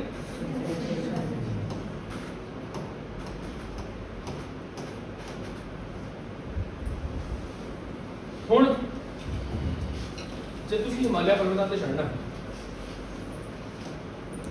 ਪਹਾੜਾਂ ਚੜ੍ਹਨਾ, ਸਾਡੇ ਇੱਥੋਂ ਜੇ ਤੁਸੀਂ ਹਿਮਾਲਿਆ ਵੱਲ ਜਾਓਗੇ, ਪੰਜਾਬ ਤੋਂ ਹਿਮਾਲਿਆ ਜਾਓਗੇ, ਤਾਂ ਕੀ ਹੋਊਗਾ? ਸਟੀਪ ਸਲੋਪ ਮਿਲੂਗਾ ਤੁਹਾਨੂੰ, ਉੱਚੇ ਉੱਚੇ ਪਹਾੜ ਮਿਲਣਗੇ। ਪਰ ਤੁਸੀਂ ਬੈਕ ਸਾਈਡ ਤੋਂ ਤਿੱਬਤ ਵਾਲੇ ਪਾਸੋਂ ਆਓਗੇ, ਚਾਈਨਾ ਵਾਲੇ ਪਾਸੋਂ, ਫਿਰ ਤੁਹਾਨੂੰ ਗ੍ਰੈਜੂਅਲ ਸਲੋਪ ਮਿਲੂਗੀ। ਯਾਨੀ ਉਰੋਂ ਪਹਾੜਾਂ ਚੜ੍ਹਨਾ ਥੋੜਾ ਜਿਹਾ ਔਖਾ, ਬੈਕ ਸਾਈਡ ਤੋਂ ਚੜ੍ਹਨਾ ਸੌਖਾ, ਠੀਕ ਹੈ ਜੀ। ਉਹਦਾ ਮੈਂ ਆਪਣੀ ਗੱਲ नेपाल ਤੇ ਚੜ੍ਹਨ, ਸੌਰੀ ਜਿਹੜਾ ਮਾਊਂਟ ਐਵਰੈਸਟ ਹੈ ਵੈਸੇ ਵੀ ਉੱਥੇ ਚੜ੍ਹਨ ਵਾਸਤੇ ਦੋ ਰਸਤੇ ਹੁੰਦੇ ਨੇ, ਇੱਕ ਤਾਂ ਆਪਣੇ ਉਰਲੇ ਪਾਸੋਂ नेपाल ਵਾਲੇ ਪਾਸੋਂ, ਇੱਕ ਪਿੱਛੋਂ ਚਾਈਨਾ ਵਾਲੇ ਪਾਸੋਂ। ਬਾਕੀ ਲੇਕਿਨ ਜਿਹੜੀ ਸਨੋ ਹੈ ਉਹ ਸਾਡੇ ਵਾਲੇ ਪਾਸੇ ਜ਼ਿਆਦਾ ਹੈ। ਕਿਉਂ? ਕਿਉਂਕਿ ਉਰੋਂ ਦੀ ਬੱਦਲ ਜਾਂਦੇ ਨੇ ਜਦੋਂ ਪਾਣੀ ਲੈ ਕੇ, ਉੱਥੇ ਆ ਕੇ ਮੀਂਹ ਪਾ ਦਿੰਦੇ ਨੇ ਹਿਮਾਲਿਆਸ ਤੇ। ਇਸ ਕਰਕੇ ਜਿੱਥੇ ਮੀਂਹ ਹੋਊਗਾ, ਪਾਣੀ ਹੋਊਗਾ, ਉੱਥੇ ਬਰਫ਼ ਜੰਮੂਗੀ। ਬਿਨਾਂ ਪਾਣੀ ਤੋਂ ਬਰਫ਼ ਜੰਮਦੀ ਨਹੀਂ। ਤਾਂ ਸਾਊਥ ਵਾਲੇ ਪਾਸੇ ਬਰਫ਼ ਜ਼ਿਆਦਾ ਹਿਮਾਲਿਆ ਦੇ। ਕਲੀਅਰ?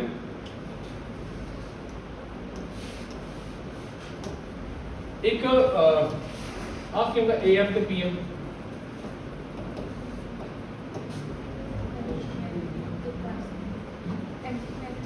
एंटी आवाला एंटी आई देगा आंट मेरिडियन ਅਤੇ पोस्ट मेरिडियन। मेरिडियन ਦਾ ਮਤਲਬ 12 ਵਜੇ। 12 ਵਜੇ ਤੋਂ ਪਹਿਲਾਂ ਦੇ ਟਾਈਮ ਨੂੰ ਕੀ ਕਹਿੰਦੇ ਆ? AM। 12 ਵਜੇ ਤੋਂ ਬਾਅਦ ਵਾਲੇ ਟਾਈਮ ਨੂੰ ਕੀ ਕਹਿੰਦੇ ਆ? PM। ਆਂਟ ਦਾ ਮਤਲਬ ਪਹਿਲਾਂ, ਆਂਟ ਦਾ ਮਤਲਬ ਹੁੰਦਾ ਪਹਿਲਾਂ। ਹਿਮਾਲਿਆਸ ਦੇ ਬਰਨ ਤੋਂ ਪਹਿਲਾਂ ਕਿ ਉੱਥੇ ਕੋਈ ਰਿਵਰਸ ਹੁੰਦੀ ਹੈ? ਜਦੋਂ ਹਿਮਾਲਿਆਸ ਬਣੇ, ਉੱਚੇ ਉੱਚੇ ਪਹਾੜ ਬਣ ਗਏ, ਉੱਥੇ ਫਿਰ ਮੀਂਹ ਪੈਣ ਲੱਗ ਗਿਆ, ਬਰਫ਼ ਜੰਮਣ ਲੱਗ ਗਈ, ਫਿਰ ਬਰਫ਼ ਪਿਘਲਣ ਲੱਗ ਗਈ, ਨਦੀਆਂ ਬਣ ਗਈਆਂ। ਤਾਂ ਕਿ ਜਦੋਂ ਹਿਮਾਲਿਆਸ ਬਣੇ ਉਹ ਤੋਂ ਪਹਿਲਾਂ ਵੀ ਉੱਥੇ ਰਿਵਰਸ ਹੁੰਦੀਆਂ ਸੀ। ਜੇ ਹੁੰਦੀਆਂ ਹੋਣਗੀਆਂ ਤਾਂ ਕਿ ਇੱਥੇ ਲਿਖਿਆ ਨਾ ਐਂਟੀਸੀਡੈਂਟ ਰਿਵਰਸ, ਹੁੰਦੀਆਂ ਹੋਣਗੀਆਂ ਤਾਂ ਹੀ ਤਾਂ ਟੌਪਿਕ ਆਇਆ। ਕਾਮਨ ਸੈਂਸ ਵੀ ਲਾਇਆ ਕਰੋ, ਹੁੰਦੀਆਂ ਸੀ।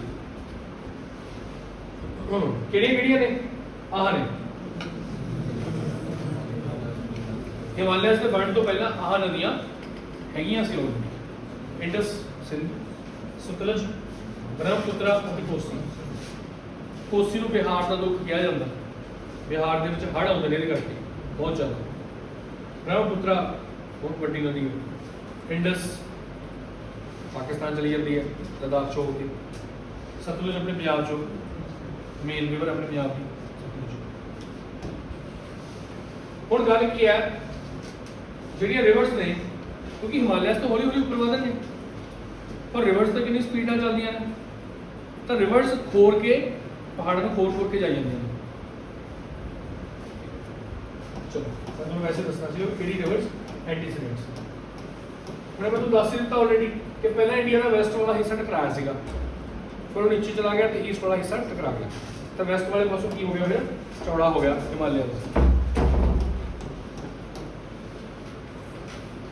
ਮੈਂ ਤੁਹਾਨੂੰ ਤਾਂ ਹੀ ਦੱਸਿਆ ਵੀ ਸ਼ਿਵਾਲਿਕ ਉਰਲੇ ਪਾਸੇ ਜ਼ਿਆਦਾ ਨਹੀਂ, ਪਰਲੇ ਪਾਸੇ ਘੱਟ। ਹੁਣ ਹਿਮਾਲਿਆ ਨੂੰ ਆਪਾਂ ਦੋ ਹਿੱਸੇ ਨਾਲ ਡਿਵਾਈਡ ਕਰਤਾ। ਜਿਹੜੀ ਆ ਸੈਂਟਰ ਦੇ ਵਿੱਚ ਲਾਈਨ ਹੈ ਨਾ, ਇਹ ਕਾਲੀ ਰਿਵਰ ਹੈ, ਕਾਲੀ।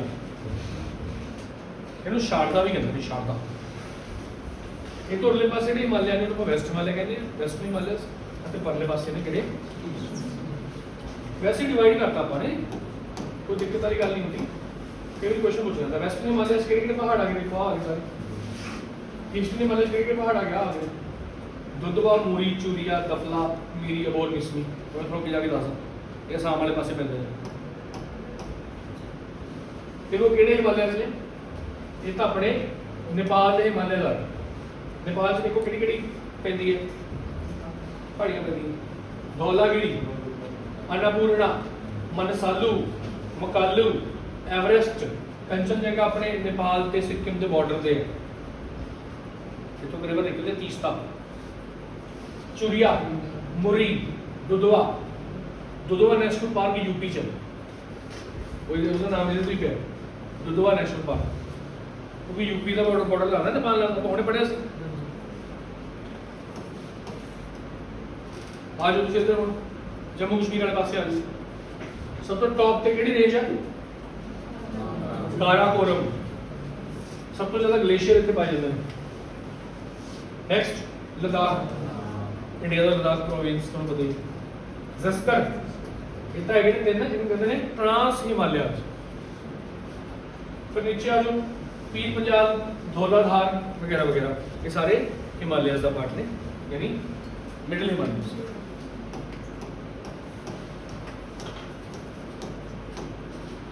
ਹੁਣ ਆਪਣੇ ਵਾਲੇ ਪਾਸੇ ਜਿਹੜੇ ਹਿਮਾਲਿਆਸ ਨੇ, ਵੈਸਟਰਨ ਹਿਮਾਲਿਆਸ, ਅਤੇ ਜਿਹੜੇ ਪਰਲੇ ਪਾਸੇ ਹਿਮਾਲਿਆਸ ਨੇ, ਈਸਟਰਨ ਹਿਮਾਲਿਆਸ, ਉਹਨਾਂ 'ਚ ਕੀ ਫਰਕ ਹੈ ਤੁਸੀਂ ਦੇਖੋ। ਜਿਹੜੇ ਆਪਣੇ ਵਾਲੇ ਹਿਮਾਲਿਆਸ ਨੇ ਉਹ ਮੈਂ ਤੁਹਾਨੂੰ ਦੱਸਿਆ ਸੀ ਵੀ ਉਰਲੇ ਪਾਸੇ ਤੁਸੀਂ ਚੜੋਗੇ। ਹੁਣ ਮੈਂ ਕੰਪੈਰੀਜ਼ਨ ਪਿੱਛੇ ਵਾਲੇ ਨਾਲ ਨਹੀਂ ਕਰ ਰਿਹਾ। ਆਪਣੇ ਇੱਥੇ ਪਹਿਲਾਂ ਸ਼ਿਵਾਲਿਕ ਆਉਣਗੇ, ਫਿਰ ਹਿਮਾਚਲ ਆਊਗਾ, ਫਿਰ ਗ੍ਰੇਟ ਹਿਮਾਲਿਆ ਦੇ। ਜਿਹੜੇ ਉੱਧਰ ਪਾਸੇ ਚਲੇ ਜਾਓ ਤੁਸੀਂ, ਸਿੱਕਿਮ ਵਾਲੇ ਪਾਸੇ ਜਾਂ ਐਵਰੈਸਟ ਵਾਲੇ ਪਾਸੇ ਚਲੇ ਜਾਓ, ਉੱਥੇ ਤਾਂ ਸਾਰੇ ਇੱਕੋ ਦਮ ਸਟੀਪ ਨੇ। तो हिमालयस को और कई तरीके में डिवाइड किया जा सकता है। सबको पहले इधर पासे की है, फिर कुमाऊं का हिस्सा बोलो, बोलो जैसे उत्तराखंड का, नेपाल, सिक्किम। सिक्किम च जेडे हिमालय पैंदे ने सिक्किम हिमालय कहता। असम जेडे असम च पैंदे ने असम हिमालय कहता। तुसीं देखो आह रेंजेस ने काराकोरम, लद्दाख, जस्कर, पीर पंजाब, धौलाधार, ये कश्मीर च पैंदियां ने। जोजिला पास बड़ा मशहूर पास है। पास की होंदा एक माउंटेन रेंज तो दूजी माउंटेन रेंज तक जाने वास्ते जिहड़ा रस्ता होंदा लांघेदारी होंदी है, कहते पास। खैबर पास का बहुत नाम है। जो भी फॉरन तो कोई इन्वेडर्स, आक्रमणकारी हमलावर आउंदे सी, वो खैबर के थ्रू ही आउंदे सी। खैबर पास हुण इस टाइम पाकिस्तान ते अफगानिस्तान के विच पैंदा। पहला तो पाकिस्तान साडे इंडिया का हिस्सा हुंदा सी, ठीक है जी। तो जो किसी ने श्रीनगर तो ले जाना है तो उन्होंने इस पास के होकर लग जाना पड़ेगा। गए हो जी खैबर जोजिला था।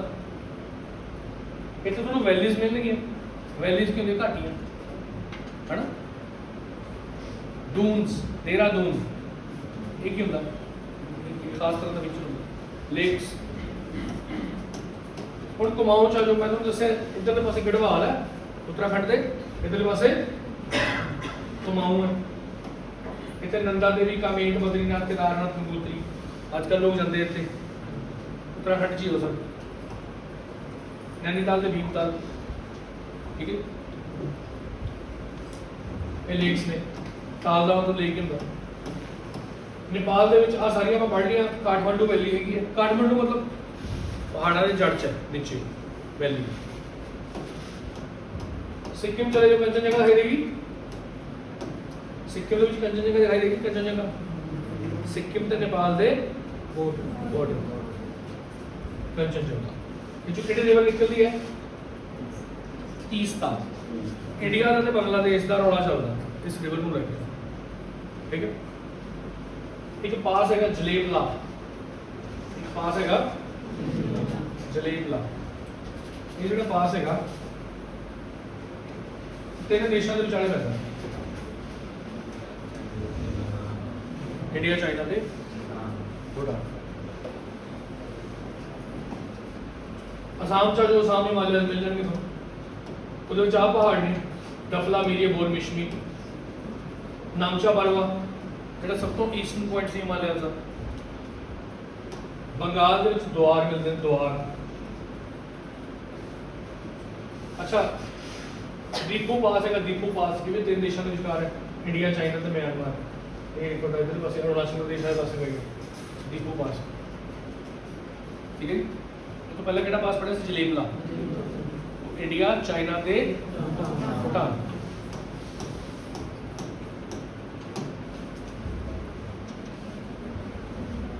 नंदा देवी इंडिया की सैकेंड हाईएस्ट पीक है, मैं तुम्हें दसा पहले, क्योंकि सब तो टॉप पे कंचनजंगा। कई लोगों ने K2 या गॉडविन ऑस्टिन पढ़िया होगा, पर प्रैक्टिकली वो इंडिया नहीं पैंती, वो POK के पैंती है, यानी हैगी वो इंडिया सी, पर वो एरिया इंडिया का पाकिस्तान ने दब लिया। हम आप कहते हैं पाकिस्तान ऑक्यूपाइड कश्मीर। इस करके इंडिया की हाईएस्ट पीक हूँ कि कंचनजंगा। वो कितने कंचनजंगा? सिक्किम। नंदा देवी दूसरे नंबर पर होती है, कि स्टेट चाहे उत्तराखंड। उत्तराखंड च भाई ते उत्तराखंड घूमो।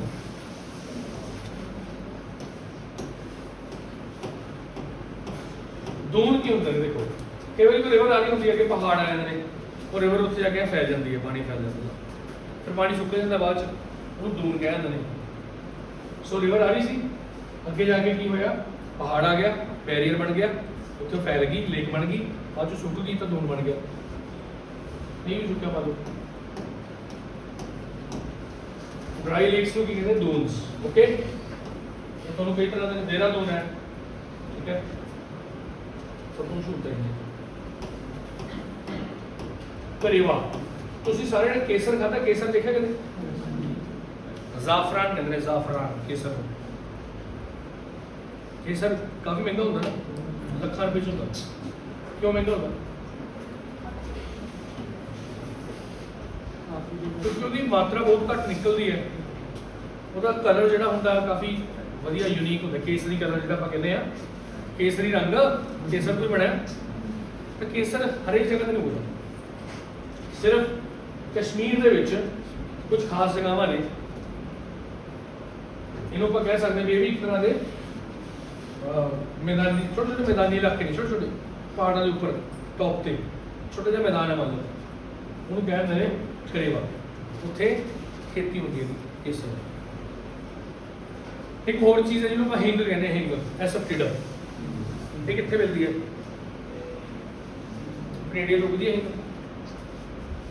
हिंग सारी अपनी इंपोर्ट होंगी बाहर, अफगानिस्तान तो आती है, कजाकिस्तान तो आती है, उज़बेकिस्तान तो आती है। मेनली आई दो देश, तीन देश, अफगानिस्तान, कजाकिस्तान ते उज़बेकिस्तान, ठीक है ना।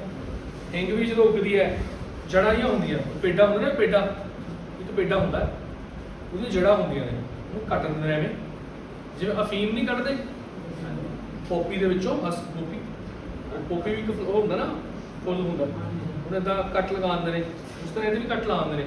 थोड़ी देर बाद उत्थे मिल्क जा के इकट्ठा हो जाता, बाद चाकू के नाल मिल्क उतार के इदा भांडे च रख देंगे।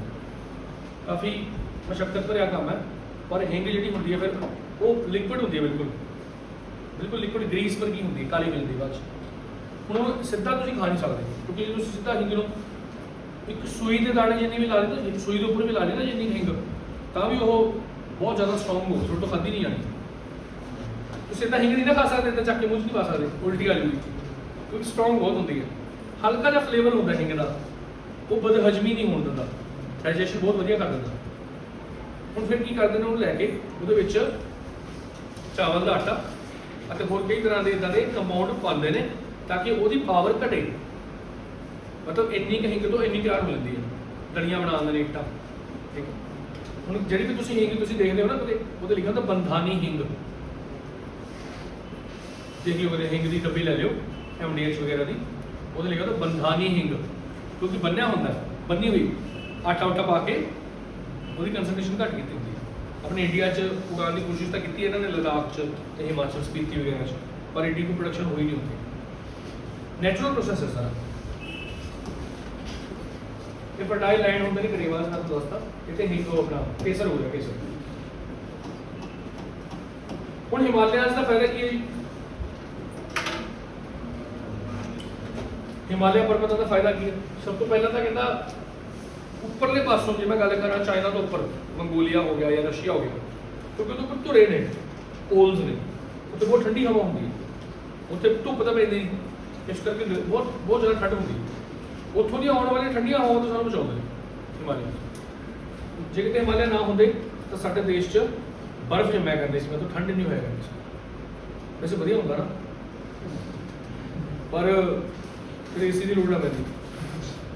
ਪਰ ਫਿਰ ਜੇ ਹਿਮਾਲਿਆਸ ਨਾ ਹੁੰਦੇ ਤਾਂ ਨਦੀਆਂ ਨਹਿਰਾਂ ਵੀ ਨਾ ਹੁੰਦੀਆਂ, ਫਿਰ ਅਸੀਂ ਵੀ ਨਾ ਹੁੰਦੇ, ਪੰਜਾਬ ਵੀ ਨਾ ਹੁੰਦਾ। ਪੰਜਾਬ ਤਾਂ ਨਦੀਆਂ ਨਾਲ ਹੀ ਬਣਿਆ। ਸੈਕਿੰਡ ਪੁਆਇੰਟ, ਜੇ ਹਿਮਾਲਿਆ ਨਾ ਹੁੰਦੇ ਤਿੱਬਤ ਨਾ ਹੁੰਦਾ।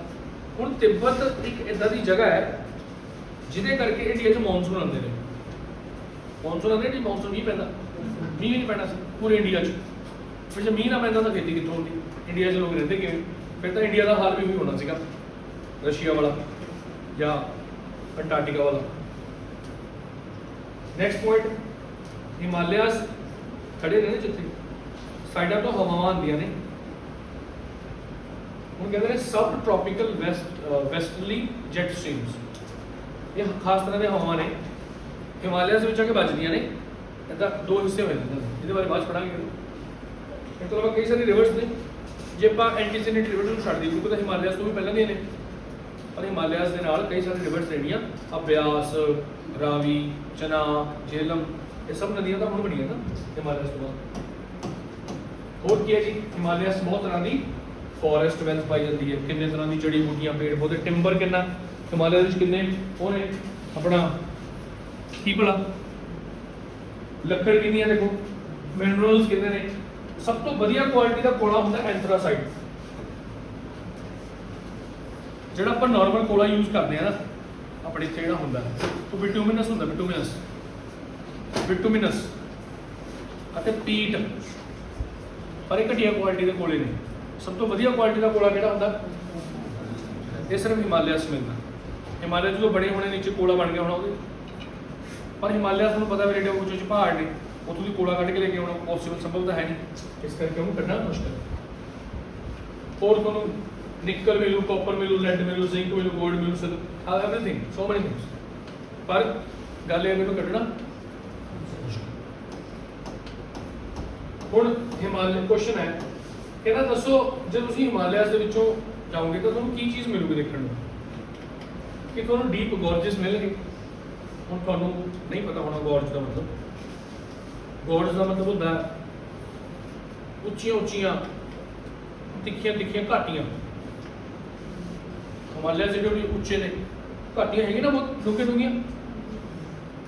ਅੱਛਾ, U turn river courses, reverse ਕਹਿੰਦਾ ਤਾਂ ਮੁੜਦੀਆਂ ਰਹਿੰਦੀਆਂ ਨੇ। ਹਾਂ, ਮੁੜਦੀਆਂ ਰਹਿੰਦੀਆਂ, ਰਿਵਰ ਸਿੱਧੀ ਤਾਂ ਨਹੀਂ ਚੱਲਦੀ, ਤਾਂ ਨਹੀਂ ਹੁੰਦੀ, ਘੁੰਮਦੀਆਂ ਰਹਿੰਦੀਆਂ ਨੇ ਸਮੇਂ ਦੇ ਹਿਸਾਬ ਨਾਲ। ਜਿਵੇਂ ਪੱਥਰ ਮੰਨ ਲਓ ਅੱਗੇ ਕੋਈ ਪੱਥਰ ਆ ਗਿਆ, ਚਟਾਨ ਆ ਗਈ, ਘੁੰਮ ਕੇ ਸਾਈਡ ਤੇ ਹੋ ਗਈ। ਪੈਰਲਲ ਮਾਊਂਟੇਨ ਰੇਂਜਸ, ਬਹੁਤ ਸਾਰੀਆਂ ਮਾਊਂਟੇਨ ਰੇਂਜਸ ਹੈਗੀਆਂ ਸੀ, ਕਾਰਾਕੋਰਮ, ਲਦਾਖ, ਸਸਕਰ, ਪੀਰ ਪੰਜਾਬ। ਸਟੀਪ ਗ੍ਰੇਡੀਐਂਟ ਕਾਜ਼ਿੰਗ ਲੈਂਡਸਲਾਈਡਸ, ਕਿ ਹਿਮਾਲਿਆ ਦੇ ਵਿੱਚ ਲੈਂਡਸਲਾਈਡ ਹੁੰਦੀ ਰਹਿੰਦੀ ਹੈ, ਅਕਸਰ ਚਟਾਨਾਂ ਵਗੈਰਾ ਟੁੱਟ ਕੇ ਗਿਰਦੀਆਂ ਰਹਿੰਦੀਆਂ ਨੇ ਪੱਥਰ ਉੱਤੇ, ਤਾਂ ਸਾਰੀਆਂ ਚੀਜ਼ਾਂ ਹੁੰਦੀਆਂ ਰਹਿੰਦੀਆਂ।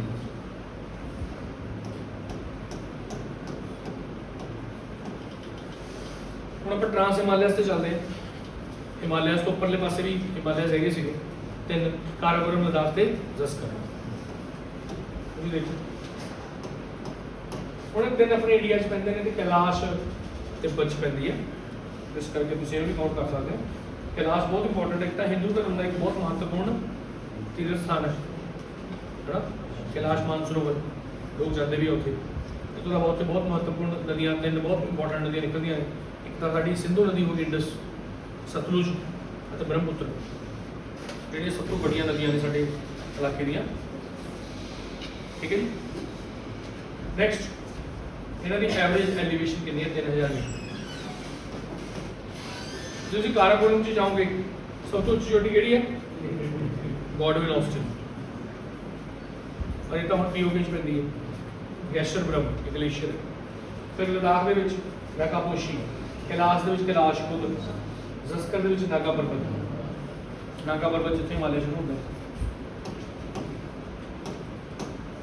काराकोरम में जितने सब तो बड़े ग्लेशियर हैं, जिदा बलतोरो, बियाको, एस्पर, ठीक है। हाँ, उसको ऊपर पास तुर्कमेनिस्तान में जाता है। लद्दाख में एक पहाड़ है उसका नाम देओसाई, तो सुरू रिवर निकलती है कारगिल चो, सुरू। कैलाश ऊपरले पासे पै जाती है, तुहानूं दस्सिया किथे तिब्बत। इंडस रिवर है जी, वो ऊपरले पासे लद्दाख पैंदा, उहदे निचले पासे जस्कर पैंदा, ठीक है। पूर्वांचल वाले पासे आ जाइए, इतने किहड़े पहाड़ मिलेंगे हम, पटकाई बम, नागा, मणिपुर, मिजो। आ देखो पटकाई बम पहाड़, नागा, मिजो, मणिपुर, ठीक है जी। ते इधर देखो गारो, खासी, जैंतिया के पहाड़ ने, ये मेघालय च पैंदे ने। सब तो ज़्यादा मींह कित्थे पैंदा, मेघालय च पैंदा, मैसम नाम दे विच चेरापूंजी ਉਹਦੇ ਨਾਲ ਹੀ ਮੈਸਮ ਅਤੇ ਉਹ ਹੈਗਾ ਖਾਸੀ ਦੇ ਪਹਾੜਾਂ ਦੇ ਵਿੱਚ। ਖਾਸੀ ਇਹਦਾ ਯਾਦ ਰੱਖ ਲਓ ਕਿ ਮੀਂਹ ਜਦੋਂ ਬਹੁਤ ਜ਼ਿਆਦਾ ਪੈਂਦਾ ਤਾਂ ਖਾਂਸੀ ਹੋ ਜਾਂਦੀ ਉੱਪਰੋਂ ਠੰਡ ਨਾਲ। ਸੋ ਇਹਦੇ ਵਿੱਚ ਆ ਕਈ ਸਾਰੇ ਅਲੱਗ-ਅਲੱਗ ਹਿਲਸ ਬਾਰੇ ਦਿੱਤਾ ਹੋਇਆ ਇੱਥੇ। ਮਣੀਪੁਰੀ ਮਣੀਪੁਰ 'ਚ ਹੈ, ਨਾਗਾ ਨਾਗਾ 'ਚ ਹੈ, ਨਾਗਾਲੈਂਡ 'ਚ ਹੈ, ਮੀਜ਼ੋ ਮਿਜ਼ੋਰਮ 'ਚ ਹੈ, ਪਟਕਾਈ ਬਮ ਅਰੁਣਾਚਲ ਪ੍ਰਦੇਸ਼ ਤੇ ਮਿਆਂਮਾਰ ਦੇ ਨਾਲ ਮਿਲਦੀ ਹੈ। ਸੋ ਇਹ ਤਾਂ ਤੁਸੀਂ ਬਾਰ-ਬਾਰ ਜਦੋਂ ਇਹਨਾਂ ਨੂੰ ਲੋਕੇਟ ਕਰੋਗੇ ਤੁਹਾਨੂੰ ਪਤਾ। देखो हिमालय पर्वत आ सी ना, तो वहां जाके ये देखा भी इन्हों का आपस में कोई कनैक्शन है।